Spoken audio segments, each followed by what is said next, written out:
Nurrotul Uyun, seorang tokoh yang lahir di Serang pada tanggal 2 Februari tahun 1976.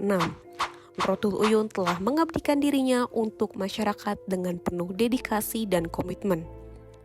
Nurrotul Uyun aktif dalam berbagai organisasi penting di beberapa bidang, khususnya politik.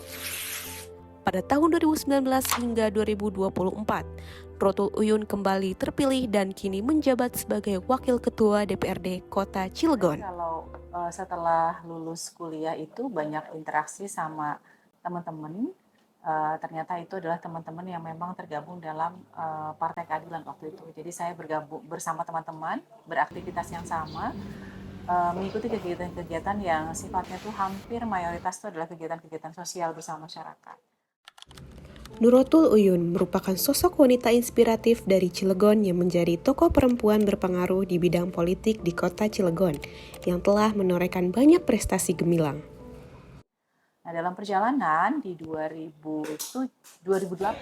saya diminta menjadi calon legislatif oleh Partai Keadilan Sejahtera. Apalagi Partai PKS meminta saya sebagai calon legislatif untuk Kota Cirebon. Jadi memang banyak berinteraksi dan berteman dengan teman sebaya saya yang ternyata hampir ketika berinteraksi itu mempunyai kesamaan konsep. Senang-senang kegiatan di charity dan lain sebagainya, kayak ngajarin bimbel buat anak-anak sekolah gitu kan. Nah itu ternyata juga merupakan cikal bakal kemudian saya bergabung dengan salah satu partai politik. Awalnya tuh malah dunia sosial yang banyak dijalanin dan banyak dilaksanakan selama ini. Dan saya merasa satu visi, satu kesamaan dalam cara pandang, ya saya aktif dalam. Dari awal saya sudah di PKS. Dari pertama saya menjadi calon legislatif itu diminta oleh partai. Diminta oleh partai, terus yang pertama masih belum berhasil. Setelah itu 2014 diminta lagi sebagai calon legislatif dari PKS dan alhamdulillah bisa lolos dan bisa bergabung di DPRD Kota Cirebon. 2019 diminta kembali oleh partai untuk menjadi calon legislatif dan alhamdulillah terpilih kembali. 2024 diminta kembali oleh partai dan alhamdulillah kemarin menjadi caleg terpilih di 2024 sampai 2029. Peran ganda perempuan menggambarkan bagaimana mereka mengelola tanggung jawab antara di rumah dan berkarir. Perempuan seringkali harus mampu menyeimbangkan antara mengurus keluarga dan mengejar karir yang memperlihatkan ketangguhan dan fleksibilitas dalam setiap langkah kehidupan mereka. Dalam ranah politik, hal ini semakin diperparah dengan permasalahan terkait UU Pemilu yang menetapkan kuota minimal calon legislatif perempuan sebesar 30%.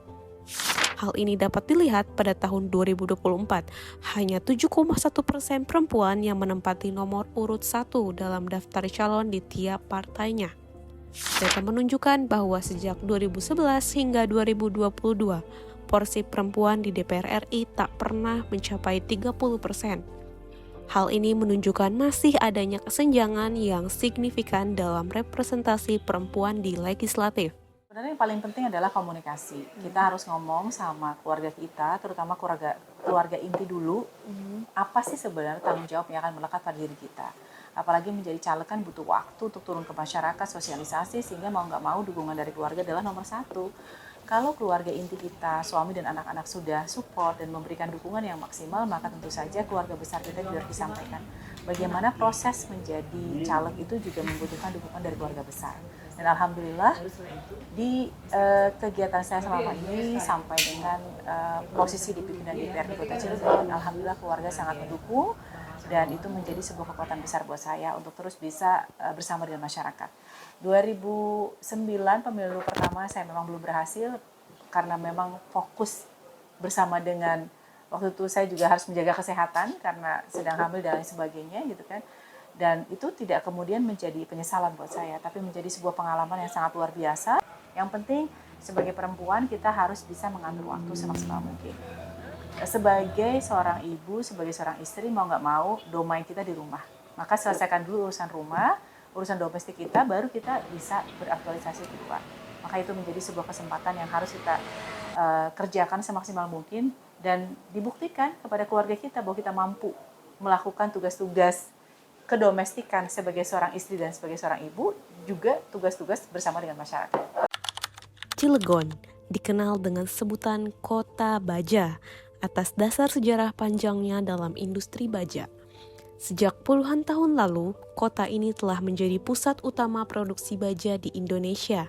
Berbagai pabrik baja besar berdiri kokoh hingga menjadikan Cilegon sebagai salah satu pusat manufaktur baja terbesar di Asia Tenggara. Pada tahun 2021, data dari Badan Pusat Statistik mencatat adanya 88.000 perusahaan industri di kota Cilegon. Industri manufaktur, khususnya industri baja, memainkan peran penting dalam perekonomian Cilegon. Tercatat bahwa terdapat sebesar 55% kontribusi terhadap pertumbuhan ekonomi kota Cilegon pada tahun 2020.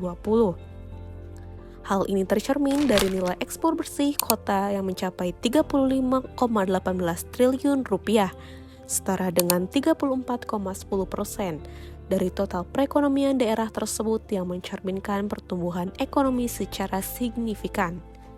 Di sisi lain, di balik perekonomian yang baik, nyatanya banyak pekerja industri di Cilegon yang bukan merupakan penduduk asli kota Cilegon. Nama saya Siswoyo.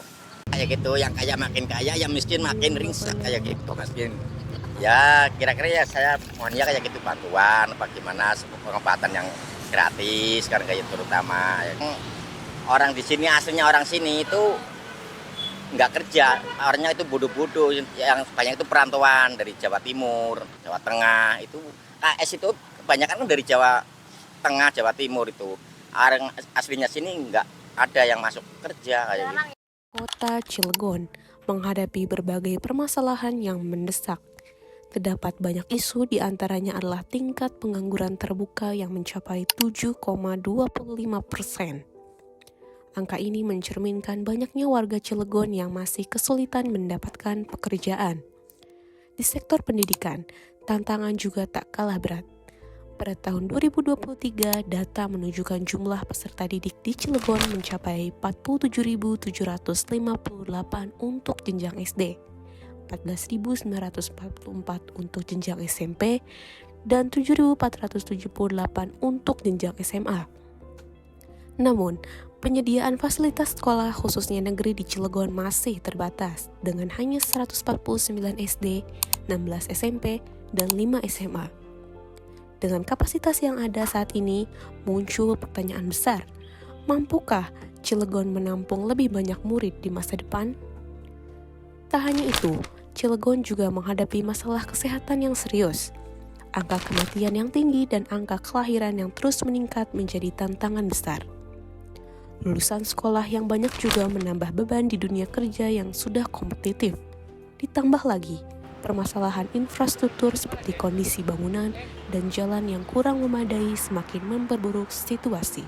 Pertama sebenarnya setelah kita tahu bagaimana potret Cilegon, permasalahan kota Cilegon, pasti ada dalam benak kita, benak saya sendiri sebagai DPRD, itu ingin melihat ya bahwa permasalahan yang ada tentu saja harus kita selesaikan dengan baik.